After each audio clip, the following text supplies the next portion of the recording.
mga mommies, marami tayong mga partners pagdating sa pag-aalaga ng ating pamilya. Kaya ngayon bibisitahin natin si celebrity fashion vlogger mom Jenny Epperson at si Mommy Rochelle Catbagat. Sisilipin natin kung gaano sila kabusisi when it comes to keeping the home safe for their family. I'm Jenny Epperson, and as a mother and stylist, kailangan mabusisi ako sa mga gamit ko. Dahil may 3 years old ako, I put a bumper guard on the corner of my table just in case may matapilak siya or anything, hindi siya magkakaroon ng major accident. In my home, madami babasagin, so I put them up high para hindi siya maabot ng 3-year-old ko.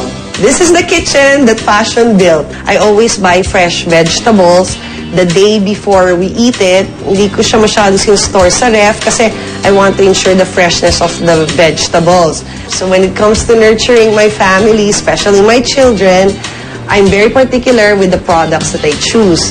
They have to be the best and they have to be safe.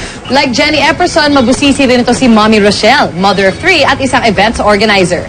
Being an organized mom is a 24-hour job. Gusto ko, malinis bawat sulok dito sa bahay, mula loob hanggang labas. Sinisigurado kong malinis ang tubig na iniinom ng mga anak ko. Kaya, ang partner ko, Wilkins Distilled. Here you go, baby. When it comes to the health and safety of our family, dapat dun tayo sa sigurado. Not just any water, choose Wilkins Distilled.